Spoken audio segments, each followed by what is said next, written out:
ನೋಡ್ತಾ ಎಲ್ಲರಿಗೂ ನಮಸ್ಕಾರ. ನೀವೇನಾದರೂ ಮೇಕೆ ಅಥವಾ ಕುರಿ ಸಾಕ್ಕೊಂಡಿದ್ದರೆ ಕಂಪಲ್ಸರಿ ಕೆಲಸ ಮಾಡಲೇಬೇಕು. ಯಾವುದಂದರೆ ಮೊದಲನೇದಾಗಿ ಡಿವಾರಿಂಗ್ ಮಾಡಬೇಕು. ಪ್ರೆಗ್ನೆಂಟ್ ಇರೋ ಮೇಕೆನ ಯಾವುದೇ ಕಾರಣಕ್ಕೂ ಹಾಕಕ್ಕೆ ಹೋಗಬೇಡಿ. ನಾನಂತೂ ಹಾಕೋದೇ ಇಲ್ಲ.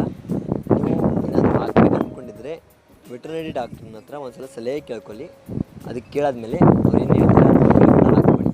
ನಾನು ಹಾಕಿ ಅಂತ ಹೇಳಲ್ಲ, ಒಂದು ಸರ್ತಿ ನೀವು ಕೇಳಿಕೊಂಡು ಮಾಡಿದ್ರೆ ಒಳ್ಳೆಯದು. ಪ್ರತಿ ಸಲ ಡಿವರಿಂಗ್ ಮಾಡಬೇಕು. ಯಾಕಂದರೆ 3 ತಿಂಗಳಿಗೆ ಒಂದು ಸರ್ತಿ ನಿಮಗೆ ಗ್ರೋತ್ ಚೆನ್ನಾಗಿ ಬರ್ತದೆ. ಮೇಕೆಗಳೇ ಆಗಲಿ ಕುರಿಗಳೇ ಆಗಲಿ ಸುಸ್ತಾಗಲ್ಲ. ಜಾಸ್ತಿ ರೋಗಗಳ ಪ್ರಮಾಣ ಕಡಿಮೆ ಆಗುತ್ತೆ.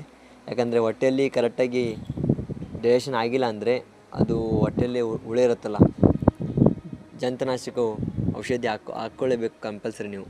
ಅದಕ್ಕೆ ಹೇಳ್ತಾಯಿದ್ದೀನಿ, ನೀವೇನಾದರೂ ಡಿವಾರ್ಮಿಂಗ್ ಮಾಡಿಲ್ಲ ಅಂದರೆ ನೀವು ಫೇಲ್ ಆಗೋ ಚಾನ್ಸಸ್ ಜಾಸ್ತಿ ಇರುತ್ತೆ. ಇಷ್ಟು.